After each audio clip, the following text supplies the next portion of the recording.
The dawn of December 25, 1847, should have brought peace to the Ellis plantation in rural Georgia. Instead, it brought a reckoning that would echo through generations like thunder rolling across cotton fields.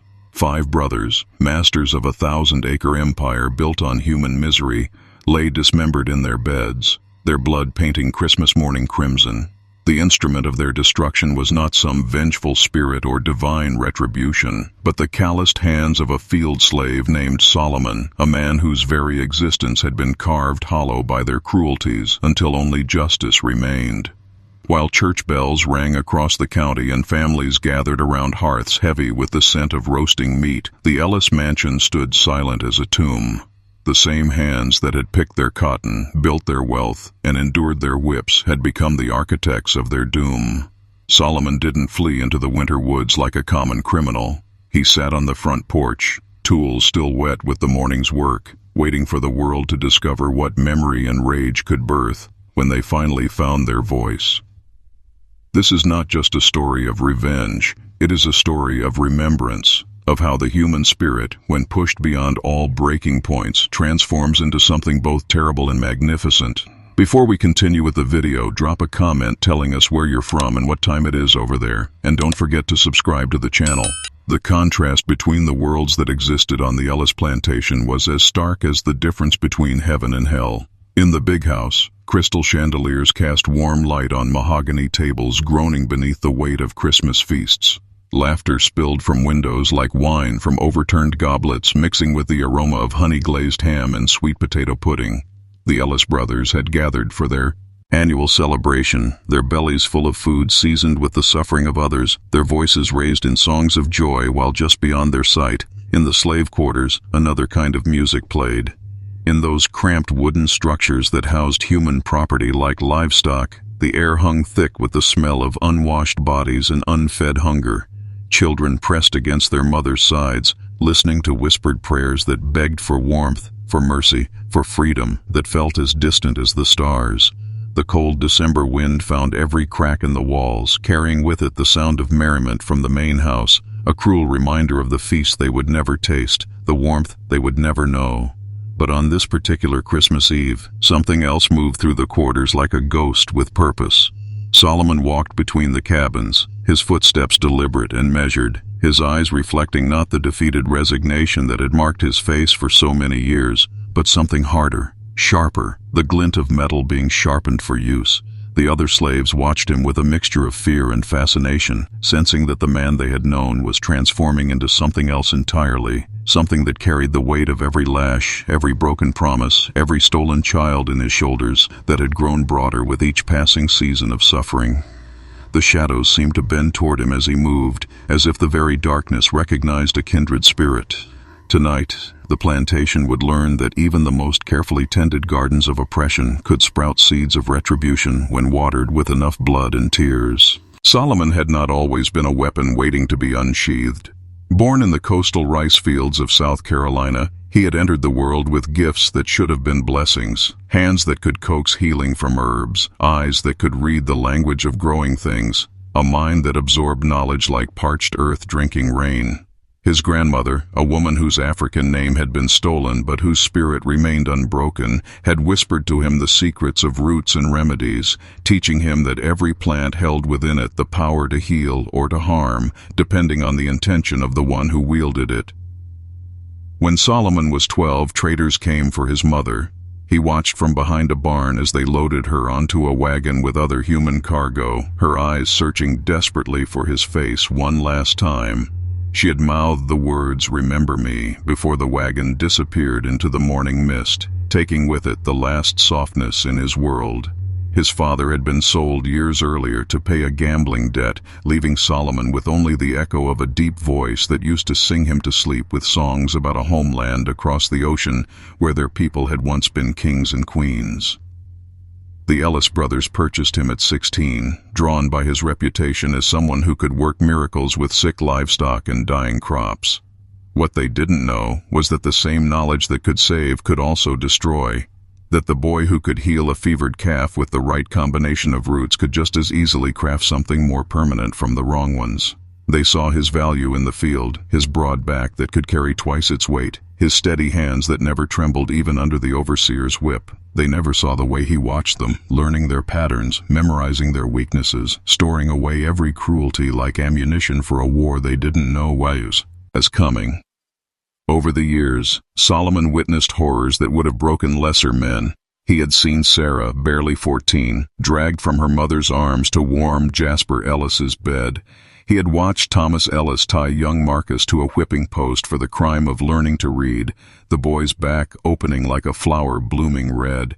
He had held dying children in his arms, victims of deliberate starvation imposed as punishment for their parents' imagined transgressions. Each atrocity became another layer of armor around his heart, another reason why justice, when it finally came, would be as thorough as it was terrible.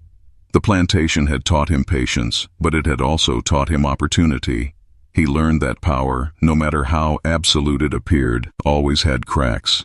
He discovered that the Ellis brothers, for all their cruelty, were creatures of habit. James always checked the stables last. William never locked his door. Robert drank himself into stupors every Sunday night. They had grown comfortable in their dominion, fat and lazy with the certainty of their superiority. They had forgotten that the people they owned were still people, still capable of thought, of planning, of revenge. For months, Solomon planned with the precision of a general preparing for siege. He began by studying the mansion's rhythms like a scholar parsing ancient texts. James, the eldest, always rose before dawn to inspect the livestock, walking the same path through the stables where shadows pooled thick enough to hide a man with steady hands and sharp tools. William, the second brother, preferred to take his evening brandy alone in his study, doors closed against the sound of his own conscience. Robert, the middle son, was prone to wandering the grounds drunk after their weekly card games, stumbling through moonlight like a ghost already halfway to his grave. Thomas, the fourth brother, had developed a taste for visiting the quarters after dark, choosing different women like a man selecting fruit at market. His footsteps on the wooden walkways announced his approach, giving Solomon time to position himself in strategic shadows, watching, learning, preparing. Samuel, the youngest, barely 22, spent his nights in the main house parlor, practicing piano while his brothers pursued their various cruelties, his music providing an ironic soundtrack to the symphony of suffering that surrounded him. The tools of Solomon's trade were hidden throughout the plantation like stations of some dark pilgrimage. In the smokehouse, wrapped in oiled cloth, lay the cleaver he had sharpened until it could split hairs. Beneath the floorboards of the old carriage house, he cached the axe he had stolen from the woodshed, its edge honed to surgical precision. Behind loose stones in the quarter's foundation, small bottles held concentrates of plants whose names his grandmother had whispered to him in the language of their ancestors, bitter compounds that could stop a heart or paralyze a throat, depending on the dosage and the intention behind their use. Each brother had earned their particular form of judgment through years of specific cruelties. James, who had once forced Solomon to watch as he branded the letter R for runaway on a 10-year-old boy's forehead, would feel the bite of metal against bone. William, who delighted in selling children away from their mothers just to hear them scream, would learn what it meant for family bonds to be severed in an instant. Robert, whose whip had scarred more backs than any overseer, would discover how quickly flesh could be opened and life could spill out. Thomas, who treated women like property to be used and discarded, would find his predatory hands stilled forever, and Samuel, who played beautiful music while ignoring the ugliness that funded his art, would have his music silenced in a way that echoed through eternity. The night of December 24th settled over the plantation like a shroud. Solomon moved through his final preparations with the calm of a man who had already died inside and was simply waiting for his body to catch up. He had said goodbye to the few people who still mattered to him, old Mary, whose arthritic hands had taught him to weave baskets, and young Tom, who still believed someday they might all be free. He had whispered prayers to ancestors whose names had been stolen, but whose spirits he could feel gathering around him like witnesses to some ancient rite of justice. Christmas morning arrived crisp and clear, the air sharp enough to cut. While the county slept in the warm embrace of holiday peace, Solomon began his work.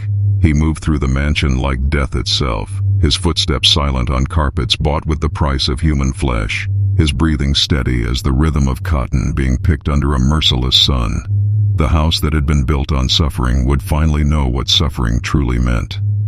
James Ellis never heard the footsteps approaching his bed. The cleaver fell with the precision of a man who had spent years learning to use tools for survival, but this morning it served a different purpose entirely. Blood spread across imported silk sheets like spilled wine at a cursed feast, staining forever the luxury that had been purchased with human lives. The sound was surprisingly soft, a whisper of justice that had been 30 years in the making. William stirred in his study as the door creaked open, his brandy-addled mind struggling to focus on the familiar silhouette in the doorway. Recognition came too late, just as the axe descended with the force of every mother's cry, every child's tear, every prayer that had gone unanswered in the quarters beyond his sight. His blood painted the leather-bound books that had justified his ownership of human souls, their pages now bearing witness to the final chapter of his earthly story. Robert met his end in the hallway, his feet tangled in the carpet as he tried to flee from the nightmare that his life had created. The same hands that had picked his cotton, that had built his wealth stone by stone, now dismantled his existence with the same methodical care he had once demanded from his slaves. His screams died in his throat, cut short by the blade that had been sharpened on stones wet with the tears of his victims. Thomas fell in his own doorway, his predatory instincts finally meeting something more dangerous than the defenseless women he had terrorized. Solomon's strikes were swift and sure, each blow carrying the weight of violated innocence, each cut opening pathways for justice to flow through. The man who had stolen so much from others found himself suddenly, irrevocably bankrupt. Samuel, the musician, the youngest, the one who might have claimed innocence, met his fate at the piano bench where he had played while others suffered. His music stopped mid-note, replaced by a silence that would echo through the mansion's halls forever. His blood fell on ivory keys that would never again play melodies over the rhythm of human misery. When the sun fully rose on December 25, 1847, Solomon sat on the front porch of the Ellis mansion, tools arranged beside him like an artist's brushes after completing a masterpiece. He had washed his hands in the well where slaves had drawn water for their masters' baths, and now he waited with the patience that bondage had taught him, watching the horizon for the riders he knew would come. The discovery came with the arrival of neighbors bearing Christmas gifts and holiday greetings. Their screams shattered the morning quiet like glass breaking against stone. Within hours, the county sheriff arrived with a posse of armed men, expecting to find a madman frothing at the mouth, only to discover Solomon sitting calmly, his eyes reflecting not madness but a terrible, beautiful sanity that had been years in the making. They bound his hands with rope that couldn't hold what he had already become, a symbol, a warning, a reminder that every action plants seeds that eventually grow into consequences. The trial that followed was a mockery of justice, a performance staged by men who feared that other slaves might hear Solomon's story and find inspiration in his courage. "How do you plead?" the judge asked, his voice trembling with the knowledge that the man before him had already passed beyond the reach of earthly law. Solomon's response rang through the courthouse like a bell tolling for a dying age. "They taught me everything I know. They showed me that some problems require permanent solutions. They demonstrated that power respects only power. I am simply their most dedicated student." The sentence was death, delivered with the pomp and ceremony that white men used to convince themselves that their brutality was somehow different from the brutality they condemned. But Solomon had already achieved something more valuable than life. He had transformed himself from victim to agent of change, from property to prophet of a reckoning that was only just beginning. On January 15, 1848, Solomon walked to the gallows with the same steady stride that had carried him through cotton fields and into the Ellis mansion 3 weeks earlier. The crowd that gathered to witness his execution was larger than any church service the county had ever seen, drawn by curiosity and fear in equal measure. Some came expecting to see a monster. Instead, they found a man whose dignity remained unbroken, even as the noose settled around his neck. His final words were not an apology but a promise. "You can kill the man, but you cannot kill the memory. What I did lives on in every plantation where children cry themselves to sleep, in every field where blood waters cotton, in every auction block where families are torn apart. I am not the first, and I will not be the last. The rope went taut, but Solomon's legacy had already taken root in soil fertilized by generations of suffering. In the quarters that night, old women whispered his name to children who would carry the story forward. Young men who had thought resistance was impossible began to dream of possibilities they had never dared imagine.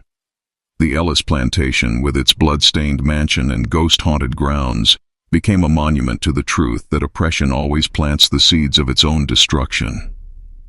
Word spread through the underground networks that connected plantation to plantation, carried by drivers and house servants, by preachers and healers, by anyone brave enough to speak truth to power in whispers that gradually grew into shouts. Solomon became a legend, a reminder that even in the depths of bondage, the human spirit could transform itself into something sharper than any blade, more permanent than any chain. The remaining Ellis properties were sold at auction, scattered to the winds like ashes from a fire that had burned too hot to contain. The mansion stood empty for decades. Windows staring blindly at fields where cotton no longer grew, where the very soil seemed to reject the crops that had once flourished on human misery. Some said you could still hear piano music on quiet nights, but the melody was different now, not the careless entertainment of privileged youth, but something darker, more complex, a song that spoke of debts finally paid and justice finally served. What violence lies buried beneath the sugar in our coffee, the cotton in our clothes, the comfort of our daily lives? Whose cries became the seasoning for our prosperity? Solomon's story reminds us that history is not just a collection of dates and names, but a living thing that breathes through the stories we choose to remember and the truths we choose to tell. His hands, which had once picked cotton and healed the sick, had finally picked the locks on a system that claimed human beings as property. In doing so, he became not just a killer but a liberator, not just a criminal but a prophet who spoke a language that power finally understood. His story echoes through time, a whisper that became a shout, a prayer that became a promise. No oppression lasts forever, no injustice goes unpunished, no tyrant remains untouchable when the oppressed finally find their voice. In the end, Solomon achieved something that no master, no overseer, no system of bondage could ever take away. He became free, not just in death, but in the choice to transform his suffering into action, his pain into purpose, his powerlessness into the most profound power of all, the power to change the world, one act of justice at a time. If you enjoyed this story, subscribe to the channel, turn on the notification bell, leave a like, and share it with someone who needs to hear this truth. It really helps the channel keep bringing real stories that never make it into the history books.